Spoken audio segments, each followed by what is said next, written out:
junio de 1770 nació en Buenos Aires Manuel José Joaquín del Corazón de Jesús Belgrano y Peri, Manuel Belgrano. Era hijo de una familia acomodada, de buen pasar de la ciudad, lo que le permitió estudiar en el Colegio de San Carlos, que hoy va a ser el Nacional Buenos Aires. Al poco tiempo pudo viajar con su hermana a Valladolid para ingresar en la Universidad de Salamanca y estudiar abogacía. Fue un personaje muy importante para la historia argentina. Te dejo un par de datos que vamos a ver luego. Por ejemplo, gran protagonista en la Revolución de Mayo, gran protagonista en el Congreso de Tucumán de 1816, promotor de la industria nacional, defensor de los derechos de las mujeres porque reclamó todo el tiempo su acceso a la educación formal, que no la tenían. Fue el gestor de una de las epopeyas más grandes de estas tierras, que fue el éxodo jujeño. General del ejército, no por vocación, sino ante la necesidad y la urgencia. Un gran personaje para comprender. Un personaje que es mucho más que la bandera. A propósito, ¿habrá visto el cielo?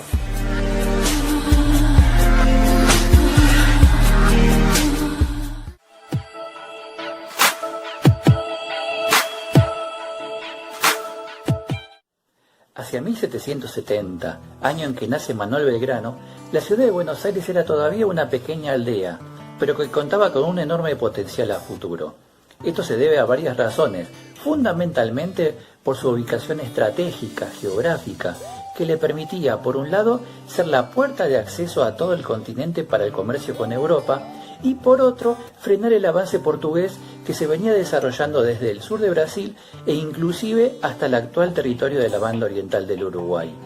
Estas fueron las razones que hacia 1776, solo a 6 años del nacimiento de Manuel, se creara el Virreinato del Río de la Plata, justamente con capital en Buenos Aires. En ese entonces contaba con unos 40.000 habitantes, un poquito menos también, pero que hacia el año 1810 la va a duplicar. La población que vivía en esta ciudad era fundamentalmente mestiza, es decir, mezcla de razas entre los españoles, los criollos, los nativos, los negros inclusive. Solo 1/5 de la población de la ciudad eran españoles nacidos en la península, y ellos eran los únicos que contaban con derechos políticos, además de los económicos. Los criollos, sus hijos pero nacidos en estas tierras, no tenían acceso a la administración, y ese va a ser un dato clave para lo que va a suceder en 1810.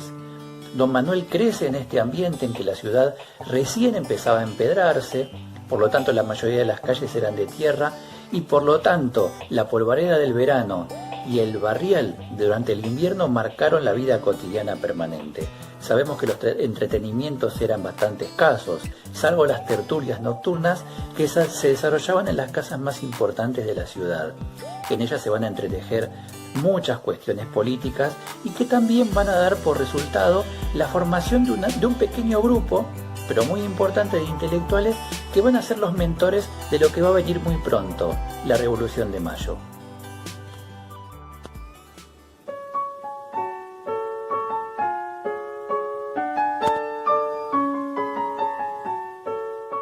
Manuel Belgrano va a ser uno de esos intelectuales que conformaron el grupo revolucionario. Él tuvo la oportunidad de viajar con su hermano a España para cursar en la Universidad de Salamanca la carrera de abogacía. Para que tengan una idea, en el momento que estaba estudiando se produce en París, a solo 1000 kilómetros de distancia, la Revolución Francesa, clave, fundamental y que cambia la época de la humanidad. Consideren que a partir de ese momento las ideas de libertad y de igualdad, de fraternidad, de propiedad, se empiezan a plasmar por primera vez en la historia. Eso es fundamental y ya no va a haber vuelta atrás. Con 19-20 años de edad, Manuel Belgrano empieza a nutrirse casi de primera mano de las nuevas ideas que se estaban difundiendo en Europa. Esto va a ser clave para la formación del grupo de intelectuales en Buenos Aires. En 1793 regresa con su hermano y va a formar parte del consulado, y allí va a desarrollar hasta 1810 una tarea muy importante en lo que tiene que ver con política económica, con política pública, con educación, con periodismo, en el cual va a marcar una serie de propuestas que son muy importantes y muy adelantadas para la época. En el Río de la Plata, la industria todavía no estaba desarrollada. Sin embargo, él proponía que hubiera una protección para esa actividad, mirando hacia futuro lo que podía llegar a ser una industria nacional. Por el lado de los cultivos, él proponía la diversificación y no el monocultivo hasta entonces imperante. Eso le iba a dar muchas más posibilidades comerciales a estas tierras. En cuanto a la educación, es fundamental la propuesta que tiene en cuanto al acceso a la misma de parte de las mujeres. Hasta entonces tenían prohibido ese derecho, no podían asistir a las escuelas.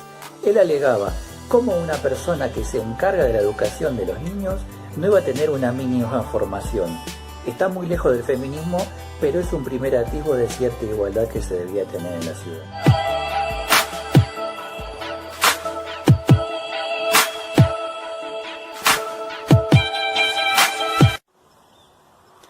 Juro a la patria y a mis compañeros que si a las 3 de la tarde del día inmediato el virrey Cisneros no hubiese sido derrocado, a fe de caballero yo lo derribaré con mis armas.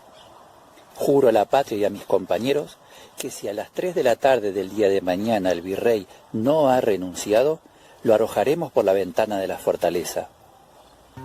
Esas son palabras de Manuel Belgrano la noche anterior al 25 de mayo de 1810. Él entendía perfectamente que ese era el momento para iniciar la acción. La independencia estaba en camino. Junto a Moreno y a Castelli, Belgrano fue protagonista de la Revolución de Mayo. Ellos tenían las ideas muy claras de cómo debían ser las cosas. Recordemos que en España había caído el rey, estaba preso de Napoleón, y la junta que gobernaba en su nombre también había caído. No había otro momento adecuado para llevar adelante la independencia que ellos consideraban que era justa. Las nuevas ideas traían todo este tipo de pensamiento y la energía para poder llevar adelante las acciones. Y digo ellos porque había un grupo que no compartía la misma iniciativa. Eran los seguidores de Saavedra, aquellos que pretendían una revolución lenta, paulatina, acordada con España.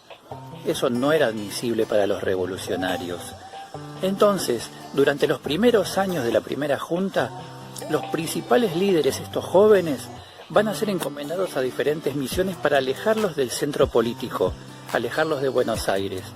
Moreno, por ejemplo, fue enviado a Londres y muere en el camino, envenenado. Castelli es enviado al norte para empezar a convencer con una pequeña porción del ejército a los diferentes pueblos del virreinato para que aceptaran a la Junta de Buenos Aires. Y Belgrano es enviado al Paraguay en una expedición que de entrada estaba destinada al fracaso. Claramente no tenía una formación militar. De hecho, el único personaje de nuestra historia en esos momentos que sí la tenía y era adecuado para la causa revolucionaria había sido San Martín.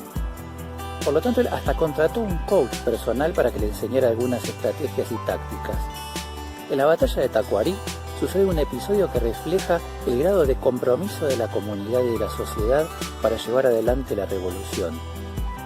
Pedro era el tambor de Tacuarí, tenía 12 años apenas y era aquel que batía el parche para alentar y coordinar la acción de los soldados.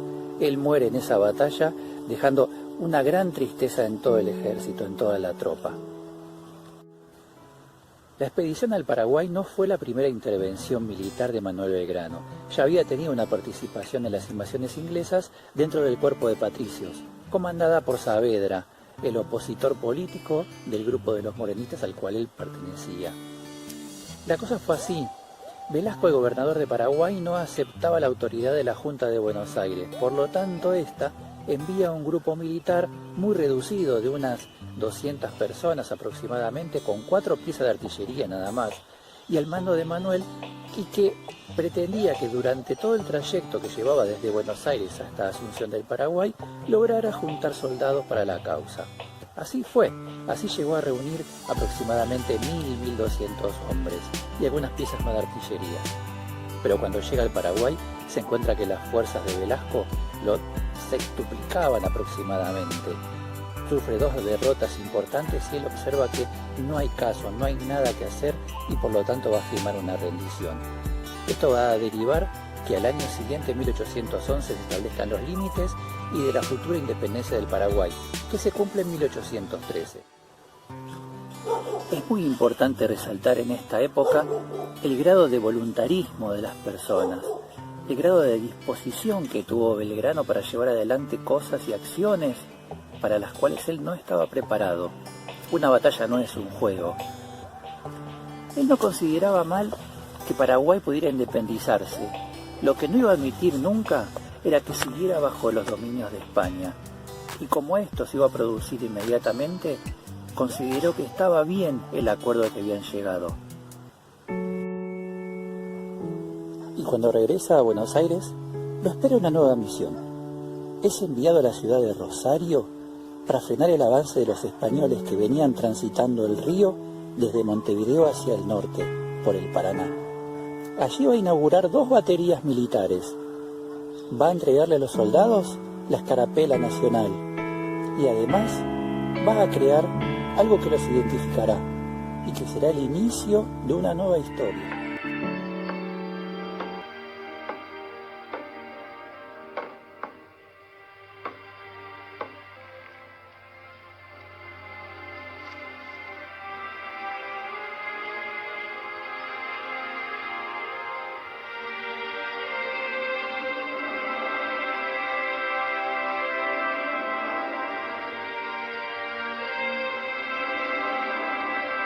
Juremos vencer al enemigo interior y exterior.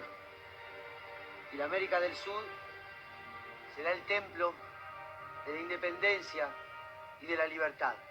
¡Viva la patria! ¡Viva la patria! ¡Viva la patria! ¡Viva la patria! ¡Viva la patria!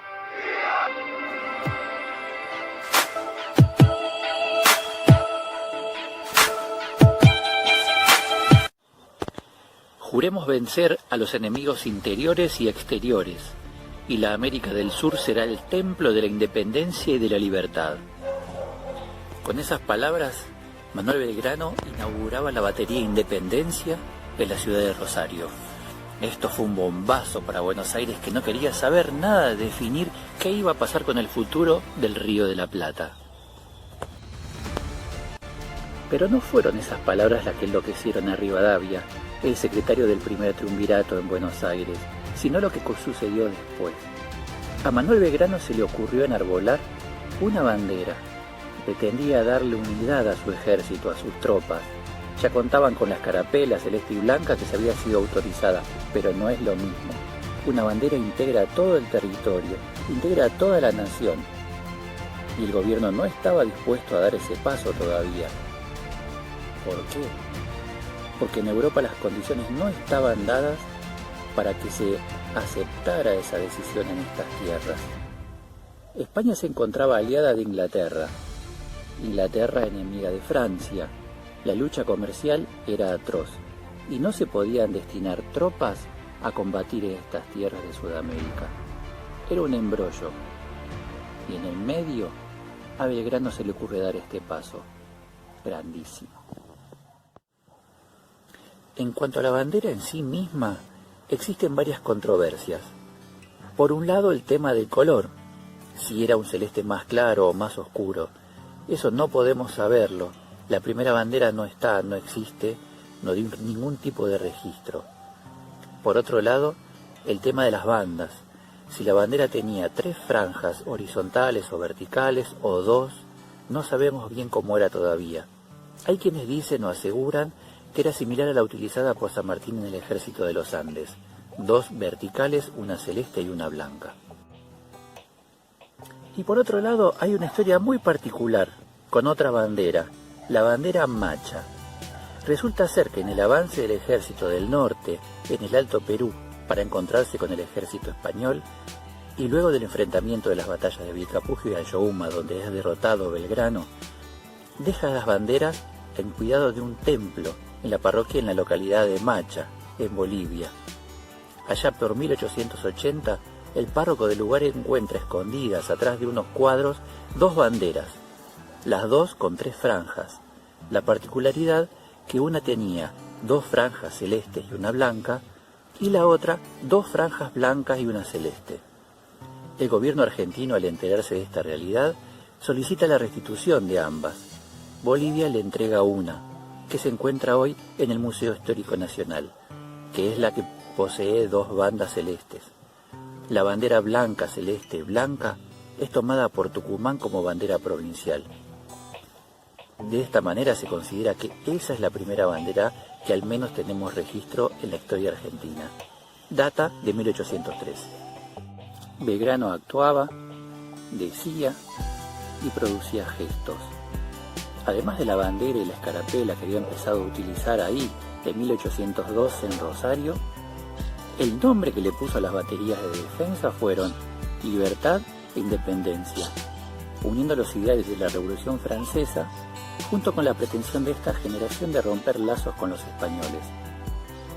Él no se entera de que Rivadavia estaba absolutamente enojado y le había prohibido volver a izar esa bandera. De hecho, le había enviado otra con los colores españoles. Él viaja al norte a hacerse cargo del ejército, un ejército totalmente destruido y en el cual tiene que buscar la manera de rescatar. Llega a la catedral de Jujuy, la hace bendecir el 25 de mayo de 1812.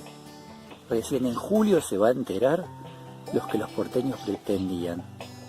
Él lo va a aceptar, él no va a decir no hago lo que quiero, pero demostró claramente su enojo, su repudio y las ganas de poder seguir avanzando en esto que era el destino de una nueva nación.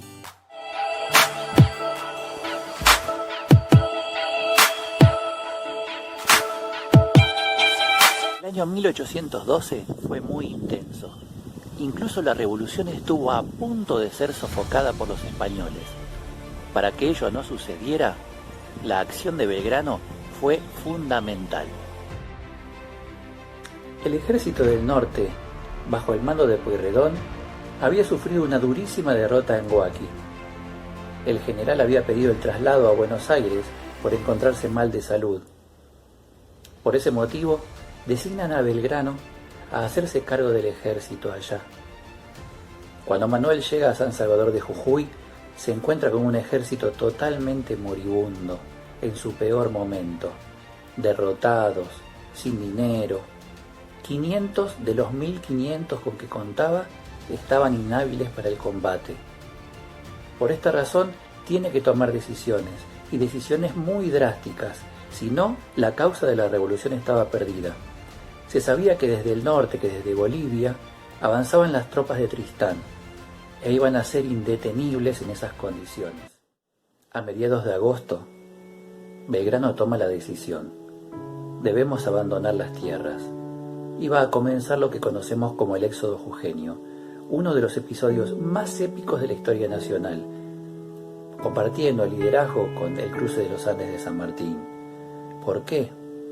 Porque lo que decide Manuel fue que toda la población abandone sus casas, lleve lo poco que puedan llegar a tener en caballos, en las manos, en mulas, y quemen lo demás. Cuestión de que las tropas españolas, cuando avanzaran por el territorio, no encontraran nada, no se pudieran abastecer, no pudieran comer. Así fue. Ese bando tuvo una gran alta repercusión, fue aceptado, y toda la población comenzó un peregrinar de 250 kilómetros hasta llegar a la ciudad de San Miguel de Tucumán. 50 kilómetros por día caminaron. Fue una obra titánica de toda la sociedad de la región. Por eso es muy valorada en el norte. Es un episodio que los tiene marcados desde ese momento.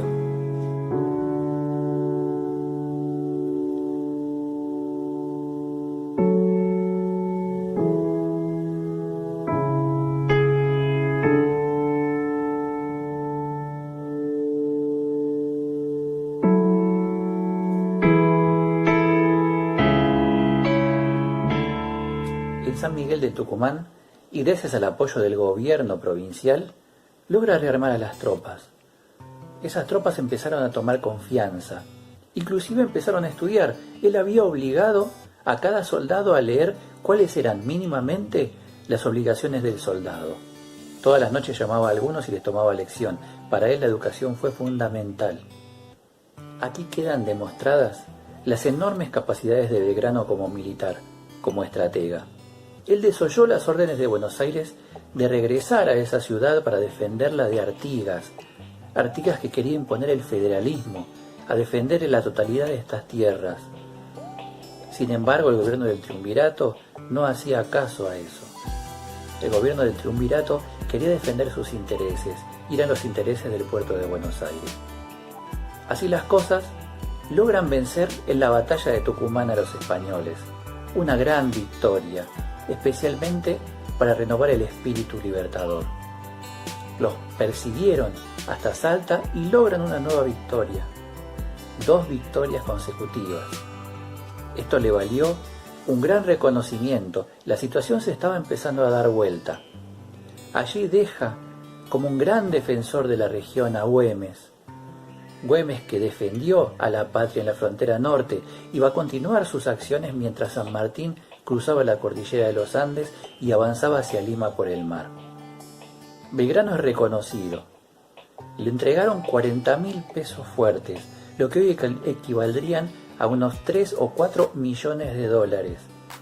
Y la reacción de Belgrano, la reacción fue magnífica, de una grandeza extraordinaria. Donó la totalidad de ese dinero para la construcción de 4 escuelas. No se construyeron. Debe regresar a Buenos Aires. Ahí es enviado junto a Rivadavia, su gran enemigo, a Europa para observar cómo venía la situación y a ver qué posibilidades había de que allí se convalidara la revolución y la independencia. Y lo que encontraron fue totalmente negativo. Napoleón había sido derrotado y se estaban restaurando las monarquías absolutas. El rey de España, Fernando VII, tenía una gran meta: recuperar sus colonias americanas. Deben volver sin nada bajo el brazo, y al poco tiempo va a comenzar el Congreso de Tucumán en 1816. Y durante el transcurso del Congreso de Tucumán, él tiene un gran protagonismo y lleva una propuesta en cuanto a la forma de gobierno, que era magistral para ese entonces, pero no la comprendieron y también la menospreciaron. Él planteaba que debía constituirse una monarquía parlamentaria, pero que a la cabeza estuviera un descendiente de los incas, un descendiente de los verdaderos dueños de estas tierras, para así unir a los habitantes actuales y anteriores. Por supuesto, esto no fue aceptado, especialmente por Buenos Aires, que tenía otras intenciones. Él demostró que había que ver las cosas siempre un poquito más allá. Debemos considerar también que los modelos republicanos no existían. Solo Estados Unidos mantenía una democracia de un tipo federal bastante marcado. En el mundo no funcionaban las cosas que no fueran mediante una monarquía, pero las monarquías tenían que tener un límite, y el límite era la participación popular a través de asambleas y parlamentos. Su salud estaba complicando sus días. Por ese motivo decide volver a Buenos Aires a tratarse, pero no logra hacerlo. Con las nuevas investigaciones forenses se determinó que él tenía un corazón más grande de lo habitual, y eso le había generado serios problemas renales y hepáticos. Pudo haber contraído sífilis, paludismo, varias afecciones propias de vivir en campaña. Por lo que hemos relatado nos podemos dar cuenta que él no tuvo un hogar fijo, sino que recorrió las tierras de Sudamérica en busca de un objetivo. Su vida estuvo asignada por metas, y esa meta la podemos resumir en 3 palabras: unidad, libertad e independencia.